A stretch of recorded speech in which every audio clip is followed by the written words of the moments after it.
की मीनिंग लिखो, fusion of male and female gamete, fusion of male and female gamete.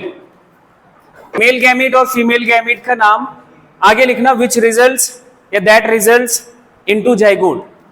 Fertilisation का result क्या होता है? जाइगोट होता है, और जाइगोट डिप्लॉयड स्ट्रक्चर है, ब्रैकेट में 2n लिख लेना। फर्टिलाइजेशन का रिजल्ट क्या? जाइगोट, ये ध्यान रखना है, ठीक है।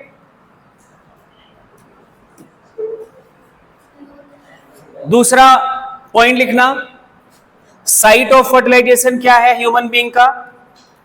साइट ऑफ फर्टिलाइजेशन की अगर हम बात करते हैं तो क्या लिखते हैं? एम्पुला। पहले लिखेंगे फैलोपियन ट्यूब, पहले क्या लिखोगे?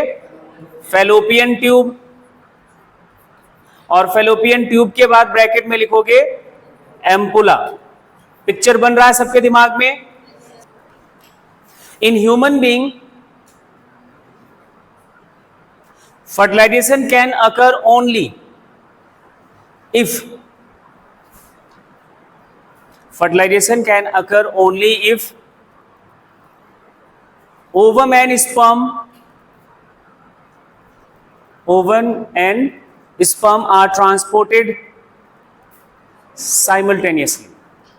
क्या बात हुई? अगर स्पर्म और ओवम एक साथ ट्रांसपोर्ट करा जाएगा, दोनों का मूवमेंट एक साथ हो और वो दोनों यूनाइट करे तो ही फर्टिलाइजेशन होगा, अदरवाइज फर्टिलाइजेशन नहीं होगा। टू द एम्पुलरी रीजन, आगे ये भी लिखना, to the ampullary region. Ampulla वाले रीजन पर दो एक साथ पहुंच रहे हैं तो ही फर्टिलाइजेशन होगा, अदरवाइज नहीं होगा, ठीक है। अगर स्पर्म पहले पहुंच गया, ओवम बाद में पहुंचा, तब भी नहीं होगा। ओवम पहले पहुंच गया, स्पर्म नहीं पहुंचा, बाद में पहुंचा, तब भी नहीं होगा। ये बात ध्यान रखना। उसी में सेकंड पॉइंट, नोट का ही सेकंड पॉइंट लिखना, दिस इज द रीजन। ये रीजन ये इस बात का है कि हर कॉपुलेशन पे मगर मेल सीमेन रिलीज करा जाता है जेनिटल ट्रैक्ट में, तो जरूरी नहीं कि फर्टिलाइजेशन हो जाए।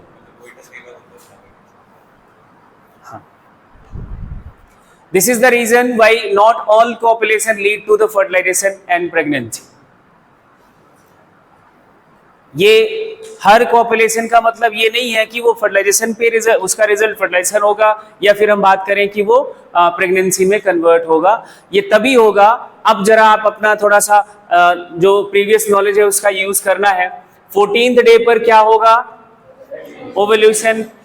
और मैंने इनके ड्यूरेशंस की बात कर ली थी कि कौन कितने देर तक सरवाइव करता है जेनिटल ट्रैक्ट में। तो ओवम की बात करें तो 24 आवर्स तक ये सरवाइव करता है। तो मतलब क्या 14 और 15 जो ये है डे, और उसके पहले 13 डे, और यहाँ इवन हम बात करें 12, तो ये जो 4 से 5 दिन बनते हैं, ये दिन इवन 16 को भी ऐड कर लिया जाता है।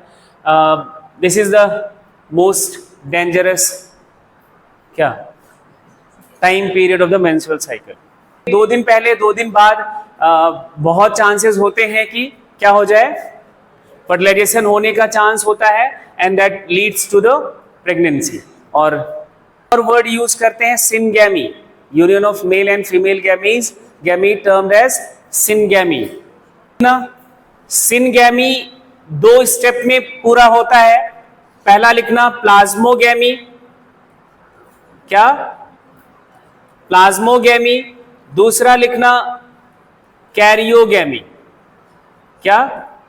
कैरियोगैमी।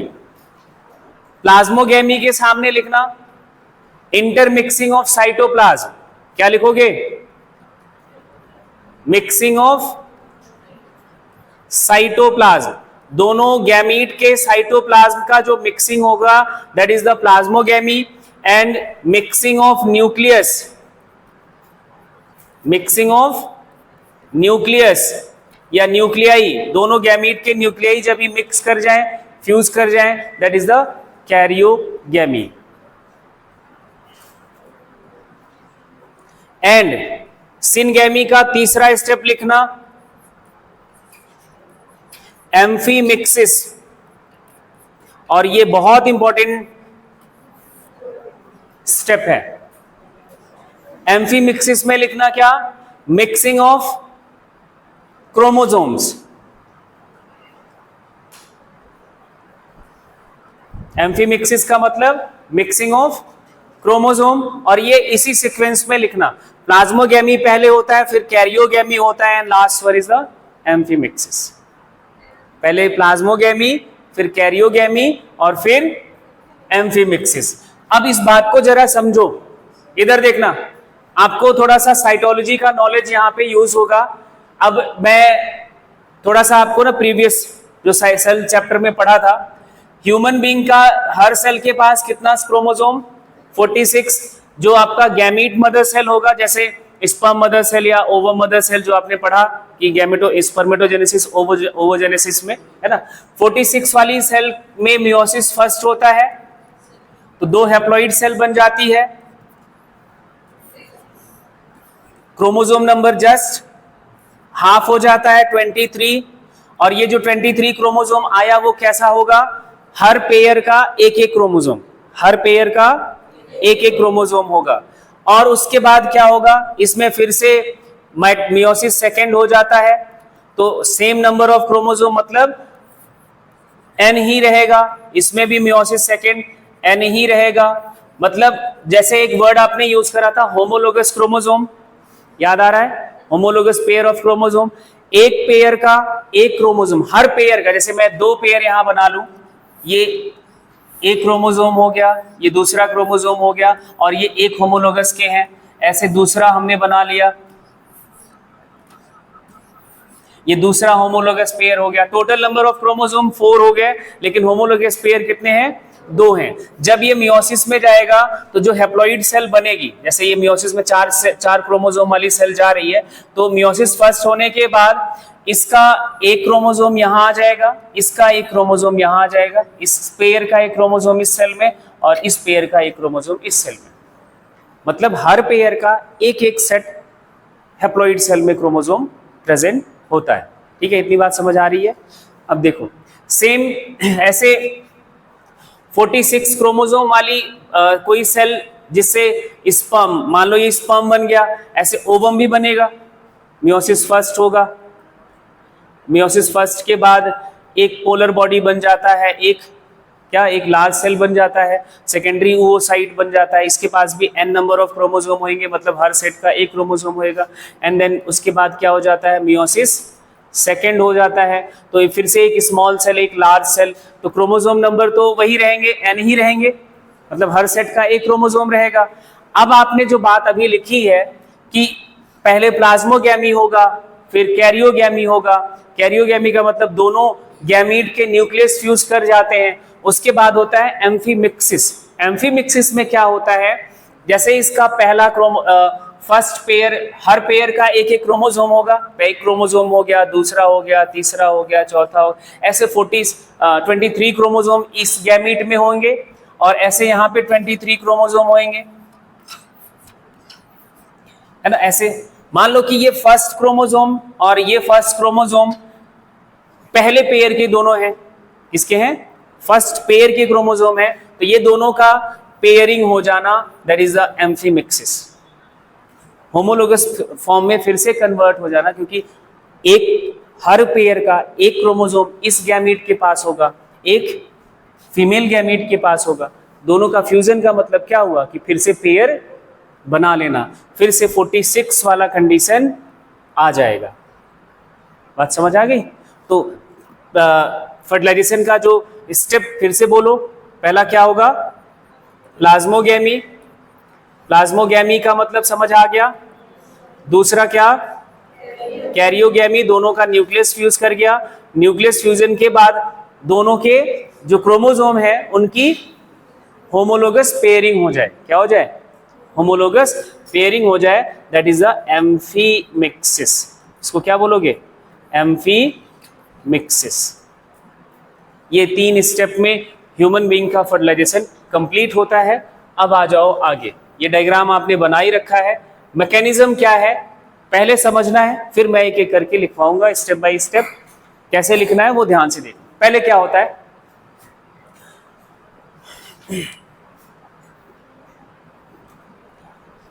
ओव्यूलेशन होने के बाद ये एग जो रिलीज होता है वो किस फॉर्म में, सेकेंडरी ओवोसाइट के फॉर्म में होता है। जो ग्रेफियन फॉलिकल रप्चर होता है 14th डे पर एग रिलीज करता है, तो वो किस फॉर्म में होता है, सेकेंडरी ओवोसाइट के फॉर्म में होता है। मतलब आपको आइडिया है कि सिर्फ मियोसिस फर्स्ट कंप्लीट हुआ है, मियोसिस सेकंड अभी कंप्लीट नहीं हुआ है। वो भी एक्चुअली मियोसिस सेकंड शुरू हो गया है बट अरेस्टेड है। कौन से फेज में, मेटाफेज सेकंड। कौन से फेज में अरेस्टेड है, मेटाफेज सेकंड में अरेस्टेड है। तो क्या होता है, movement of sperm toward the secondary ओवोसाइट, ओवोसाइट की तरफ स्पर्म का मूवमेंट होता है। एंड देन पेनिट्रेशन होता है किस, कौन सी लेयर का, कोरोना रेडिएटा, जो कि सेलुलर लेयर है। ओवरी की सेल से कोरोना रेडिएटा बना होता है एग के ऊपर, पीछे देख लो डायग्राम में।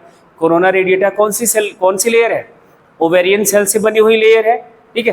तो उसको स्पर्म क्या करता है, पेनिट्रेट करता है एक एंजाइम की मदद से, जिसका नाम याद रखना है hyaluronidase enzyme, that is present in acrosome of the sperm. ऐसे बहुत सारे एंजाइम्स का एक वहां पे प्रेजेंट होता है। अब इस एंजाइम की मदद से एक्चुअली वो जो ओवोसाइट है, सेकेंडरी ओवोसाइट है, जोना पेलुसिडा है, इसके बाद ये जो कोरोना रेडिएटा सेलुलर लेयर है, सेल्स की लेयर जो बनी हुई है, ये सेल्स आपस में एक दूसरे से एडिसिव नेचर रखती है, एक दूसरे से चिपकी हुई है। तो एक एडिसिव सब्सटेंस है जिसका नाम है हायालुरोनिक एसिड की मदद से ये आपस में क्या है, एक म्यूकस लाइक सब्सटेंस है। अगर याद हो तो आपने पढ़ा हुआ है बायोमोलिक्यूल में। तो हायालुरोनिक एसिड को डिसॉल्व करने का काम कौन करता है, हायालुरोनिडेज एंजाइम। ये जो एक्रोसोम रिलीज करेगा, जब इनके बीच का ये जो बॉन्ड, जो एडिसिव सब्सटेंस है वो डिसॉल्व हो गया तो सेल्स अपने आप हट जाएंगी।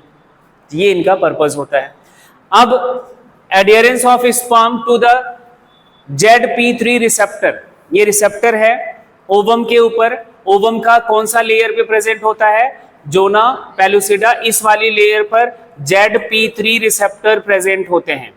अब कैसे पता कि स्पर्म को कि वो जिस सेल को, जिस स्ट्रक्चर को पेनिट्रेट कर रहा है वो सही है कि नहीं है, तो ये रिसेप्टर उसको आइडेंटिफाई करने में मदद करता है। स्पर्म को पता चलता है कि नहीं, हाँ राइट पेनिट्रेशन है, तो वो वहां इस रिसेप्टर की मदद से वो क्या करेगा, एडियर करेगा।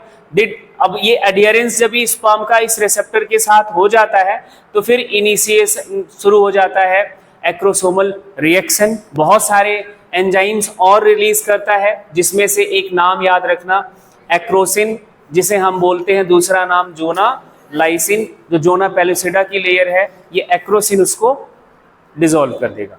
आगे चलो, एक्रोसिन फैसिलिटेट करता है penetration of sperm through the zona pellucida. Next change ये होगा, पहले अटैचमेंट, फिर इनिशिएशन, इनिशिएशन के बाद ये एंजाइम क्या करा, जोना पेलुसिडा को डिसॉल्व करा, फिर एंट्री आगे की शुरू हो जाएगी।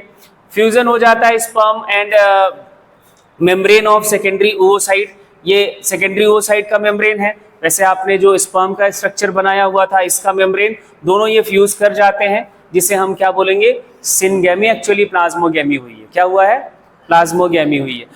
Phagocytosis of sperm by the secondary ओवोसाइट, ये थोड़ा सा इंपॉर्टेंट है। जो सेकेंडरी ओवोसाइट है ना, पूरे स्पर्म को इनगल्फ कर लेता है। क्या कर लेता है, इनगल्फ कर लेता है। ह्यूमन बीइंग के केस में complete sperm is engulf by the secondary ओवोसाइट।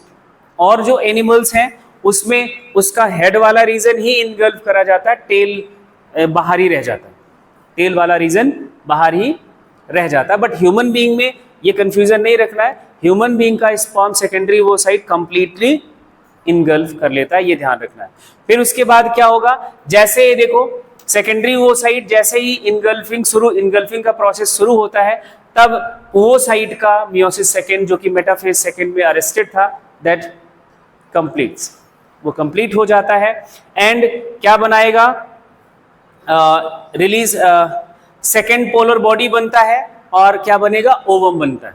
एक लार्ज सेल बनेगी ओवम, और सेकेंड पोलर बॉडी बनेगी। सेकेंड पोलर बॉडी की कहानी आपको पता है, क्या होगा, डिजनरेशन हो जाएगा। अब यहाँ पे एक इंपॉर्टेंट बात और आपको समझनी है कि जब ये एंट्री हो गई, स्पर्म ने जोना पेलुसिडा को पेनिट्रेट कर दिया एक स्पर्म ने, तो उसके बाद स्ट्रक्चरल चेंजेस होते हैं जोना पैलिसोडा में, जोना पैलिसोडा की लेयर में स्ट्रक्चरल चेंजेस होते हैं through the cortical reaction and discharge of cortical granules in previtelline space form fertilization membrane which prevent polyspermy.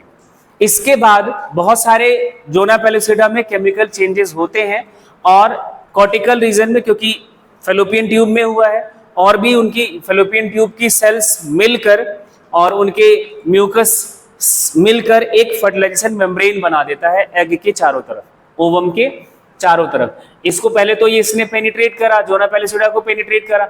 जोना पैलिसोडा को पेनिट्रेट करने के बाद फर्टिलाइजेशन मेम्ब्रेन डेवलप हो जाती है जोना पैलिसोडा के साथ। जोना पैलिसोडा भी जहां से एंट्री हुई वहां पे भी बंद हो गया और कुछ कॉर्टिकल सेल्स एंड म्यूकस के साथ एक मेम्ब्रेन एग के चारों तरफ डेवलप हो जाती है। जैसे ही एक स्पर्म ने एंट्री करी, उसके बाद वो मेम्ब्रेन क्या करता है, further entry of the sperm is prohibited. जो और स्पर्म्स, एक तो आएगा नहीं, बहुत सारे आते हैं, है ना, फर्दर जो एंट्रीज है स्पर्म की वो रोक दी जाती हैं। और ये रोकता कौन है, एग फर्टिलाइजेशन मेम्ब्रेन। कौन रोकता है, फर्टिलाइजेशन मेम्ब्रेन, जिससे एक से ज्यादा स्पर्म फर्टिलाइज नहीं कर पाता है। वही बात यहां पे लिखी है, विच prevent polyspermy. In the event of fertilization, complete sperm enters inside the ovum by phagocytosis. Phagocytosis आपको पता है कैसे, सेल मेम्ब्रेन इनवेजिनेट करके वो पूरा का पूरा स्ट्रक्चर इनगल्फ कर लेती है। ह्यूमन बीइंग के केस में ऐसा होता है। ये बड़ा कंफ्यूजिंग बात है, नहीं तो आपको और जो मैमल्स हैं उनमें सिर्फ हेड वाला रीजन ही एंटर करता है, टेल बाहर ही रह जाता है। कौन सा, टेल वाला रीजन बाहर ही रह जाता है। बट जबकि ह्यूमन बीइंग में क्या है, complete sperm enters inside the ovum. ये बात ध्यान रखना। It is followed bye plasmogamy in which all the structures of sperm dissolve in the egg cytoplasm except sperm nucleus। जो उनका न्यूक्लियस है वो नहीं डिसॉल्व होता है और सारा स्ट्रक्चर डिसॉल्व हो जाता है। प्रॉक्सिमल सेंट्रियोल इनका नहीं डिसॉल्व होता है, किसका, स्पर्म का। अब जरा याद करो, जब सेकेंडरी वो साइट बनता है तो एग का सेंट्रियोल डीजनरेट कर जाता है। एग के पास सेंट्रियोल नहीं होता है, वो डीजनरेट कर चुका है। अब सेंट्रियोल किसका गया, जाइगोट बनने का जो डिप्लॉइड सेल बनेगा, तो उसमें जो सेंट्रियोल है that is a centriole of sperm. वो किसका सेंट्रियोल है, स्पर्म। बात समझ आ गई। This centriole will help in cleavage after formation of zygote. जब जाइगोट बन जाता है तो सेल डिवीजन में सेंट्रियोल क्या करता है, दो पोल का फॉर्मेशन करता है, स्पिंडल फाइबर बनते हैं। तो सेल क्लीवेज का मतलब है माइटोसिस से सेल का डिवीजन। तो वो जाइगोट बनने के बाद ये सेंट्रियोल हेल्प करता है क्लीवेज में। And nucleus of sperm absorb water and from egg cytoplasm and become enlarged. Now it is called male pronucleus. जब एंट्री होने के बाद मेल न्यूक्लियस जो होगा वो वाटर साइटोप्लाज्म ऑफ द वो साइड से अब्जॉर्ब करता है, एग या हम बोले ओवम से अब्जॉर्ब करता है। थोड़ा साइज उसका बढ़ जाता है और फिर वो कहा जाता है male pronucleus. And male pronucleus female pronucleus के साथ फ्यूज कर जाता है। मियोसिस सेकेंड कंप्लीट होने के बाद जो एक उसके साथ एग बना, एग के का जो न्यूक्लियस होगा उसको फीमेल प्रोन्यूक्लियस कहा जाता है। And male pronucleus and female pronucleus migrate करते हैं। इनका जो माइग्रेशन है, अब देखो इधर, अभी थोड़ा सा ये स्ट्रक्चर बड़ा बनाते हैं।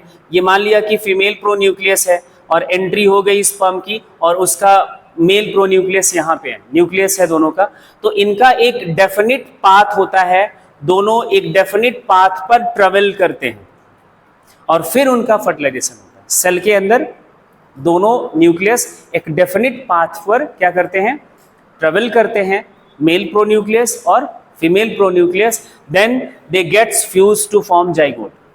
तब ये फ्यूज होकर क्या बनाते हैं, जाइगोट। और इस रूट को, डेफिनिट जो ये पाथ है, जो रूट है, इसको बोला जाता है फर्टिलाइजेशन पाथ। अगर उस पाथ पर दोनों गैमीट के न्यूक्लियस नहीं मूव करे, नहीं उस पे चले तो फर्टिलाइजेशन नहीं होगा, ठीक है। And this is followed by karyogamy and amphimixis, that is a completion of fertilization. ये पूरा मैकेनिज्म है किसका, फर्टिलाइजेशन का। एंड फर्टिलाइजेशन का रिजल्ट क्या हुआ, डिप्लॉइड जाइगोट। अब लिखोगे कैसे वो देखो, हेडिंग बनाओ मैकेनिज्म ऑफ फर्टिलाइजेशन। दो तीन बातें याद रखनी है, स्पर्म की एंट्री किस प्रोसेस से होती है ओवम में, तो फेगोसाइटोसिस, और कंप्लीट स्पर्म एंटर करता है वो एग के अंदर, दूसरी बात याद रखनी है, और फर्टिलाइजेशन पाथ तीसरी बात याद रखनी है। और इस की सेकेंडरी ओवोसाइट में एक तो मियोसिस जो डिवीजन अरेस्टेड था मेटाफेज सेकेंड में वो कंप्लीट हो जाएगा और एग बन जाता है, स्पर्म जिसे उनके कांटेक्ट में आता है। एम्फीमिक्सिस क्या जो रिजल्ट है, जाइगोट बनता है और normal diploid number of chromosome फिर से गेन कर हो जाता है, तो ये एक इसका सिग्निफिकेंस है। और तीसरा सेंट्रियोल जैसे एंटर, क्योंकि सेकेंडरी वो साइड या बोले तो एग के पास सेंट्रियोल तो था नहीं, और एनिमल सेल बिना सेंट्रियोल के डिवाइड नहीं कर सकता, कर सकता है नहीं कर सकता। और जब स्पर्म एंटर करेगा तो मतलब उसका सेंट्रियोल भी तो जा रहा है, और सेंट्रियोल से फर्दर का जो फर्दर डिवीजन है वो सिक्योर हो गया। तो सेंट्रियोल एंटर करने से ये क्या हो गया कि जो ये क्लीवेज है या माइटोसिस है वो चल सकता है, मींस आगे फर्दर जो डेवलपमेंटल स्टेजेस है मियोसिस वो चलेगा।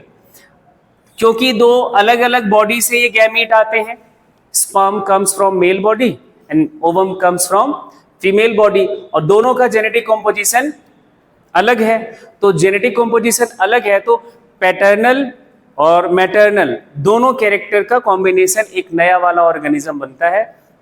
तो इससे ज्यादा चांसेस है कि वेरिएशन आएगा और वो कहीं ना कहीं उनसे ज्यादा एडवांस होगा, हो सकता है ज्यादा चांसेस एडवांसमेंट के ही होते हैं और बुरे भी हो सकते हैं। मियोसिस में अगर देखो तो क्रॉसिंग ओवर भी होता है, और क्रॉसिंग ओवर से क्या हो सकता है, जो वेरिएशन आता है वो पॉजिटिव और नेगेटिव दोनों हो सकता है, इंफीरियर क्वालिटी का भी हो सकता है। बट यहाँ पे दोनों कैरेक्टर ट्रांसमिट होते हैं, paternal and maternal character transmitted offspring through the process of fertilization. दोनों गैमीट का फ्यूजन, तो मतलब दोनों कैरेक्टर आते हैं।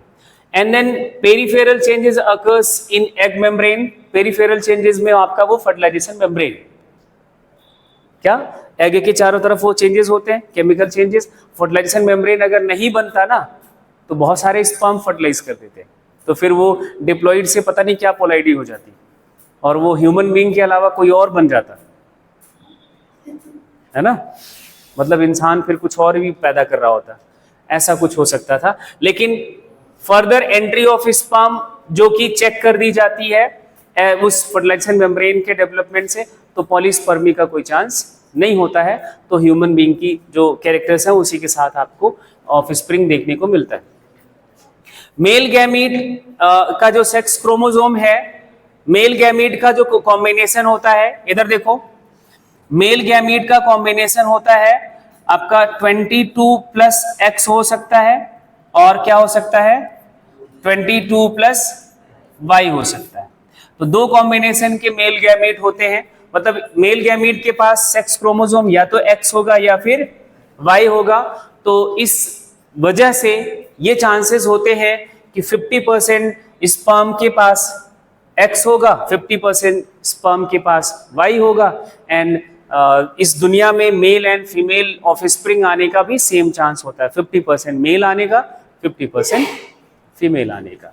अब वो कौन सा स्पर्म एग को फर्टिलाइज करता है, एग का जो कॉम्बिनेशन होता है वो हमेशा होता है 22+, सारे एग का जेनेटिक कॉम्पोजिशन कैसा होता है 22+X। ऐसा क्यों होता है, क्योंकि फीमेल का जो जेनेटिक कॉम्पोजिशन है वो कैसा है 44+X एंड X है। तो इसका मियोसिस से जो सेल बनेगा उसका जेनेटिक कॉम्पोजिशन ऐसा कुछ होता है। मेल के दो कॉम्पोजिशन बनते हैं। अब अगर ये वाला स्पर्म फ्यूज करता है एग के साथ, 22+X वाला फ्यूज करता है, तो रिजल्ट क्या होगा 44+X एंड X। देवी जी आ गई, ठीक है। और जब भी ये स्पर्म फ्यूज करेगा किसके साथ, एग के साथ, तो रिजल्ट क्या हो जाएगा 44 प्लस XY, भूत जी आ गए, ऐसा कुछ कह देते हैं, है ना। तो ये इस पर डिपेंड करता है कि कौन आएगा कौन नहीं आएगा। तो ये सिग्निफिकेंस है, मींस फर्टिलाइजेशन का सिग्निफिकेंस एक ये भी है, सेक्स डिटर्मिनेशन, ठीक है। तो अब सिग्निफिकेंस में एक एक पॉइंट मैं जो बोल रहा हूं वो ध्यान से लिख लो, फिर अपन आगे